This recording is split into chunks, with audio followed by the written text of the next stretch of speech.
किस तरीके से हमारे पास उसका और उसके जो आपका लास्ट पैकेजिंग करना है, क्या मुझे कौन सा packaging terms of material.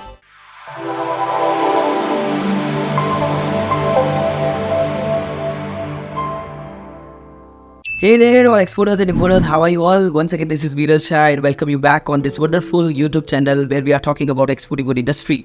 So, मेरा एक पार्टिसिपेंट है अश्विन मिश्रा करके and he has asked a very good question कि जब हम लोग एक्सपोर्ट करते हैं so how to save a cost, कहाँ पे हम लोग पैसा बचा सकते हैं या कहाँ पे हम लोग हमारे प्रॉफिट के अंदर, हमारे मार्जिन के अंदर थोड़ा बढ़ोतरी कर सकते हैं, किस तरीके से हमारे मार्जिन को बढ़ाया जा सकता है या कॉस्ट हम लोग कहाँ पे बचा सकते हैं। सो जब हम लोग एक्सपोर्ट करते हैं ना, so before starting the export business और when we are commencing the business, तब से ये हमारा प्रॉपरली एक एजेंडा होना चाहिए या फिर उसके ऊपर हमारा फोकस होना चाहिए। So in today's video we are going to talk about how to save a cost on export business. So what are the criterias.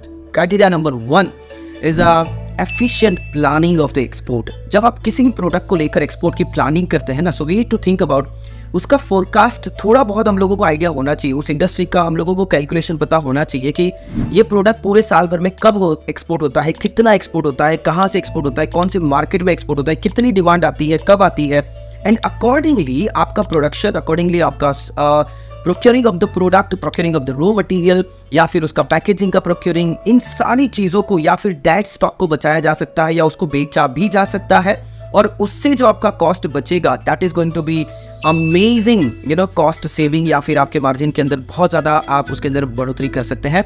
The second criteria is efficient packaging.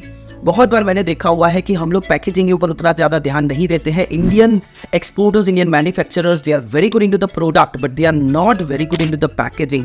So you need to give a thought on that कि कौन सा packaging efficient रहेगा। It can be in terms of material, it can be in terms of the size, it can be in the terms of labelling and printing as well.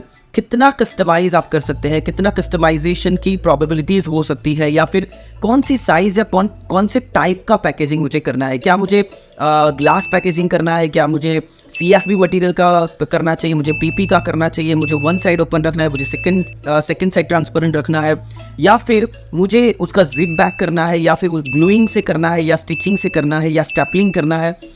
बहुत सारी चीज़ें हैं that you can give a thought on the efficient packaging.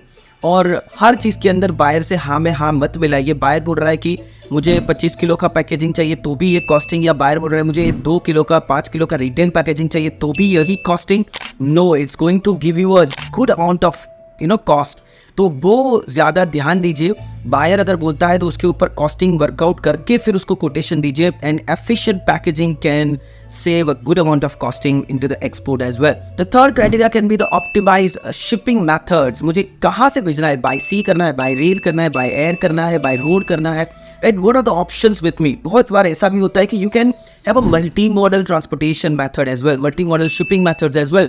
कभी कभार by air करना बहुत ज़्यादा costly है, but in some cases, in some areas, it can be the cheapest model as well. या फिर आप combine भी कर सकते हैं कि आधे रास्ते तक अगर आप by ship भेज सकते हो तो वो भेजे, फिर आप उसको वहाँ से बाय एयर करें या बाय रेल करें। So you can try the different multi model as well. Ask your CHA, ask your freight forwarders that what we can and where we can save the cost into this, right. तो optimise shipping method definitely आप कर सकते हैं।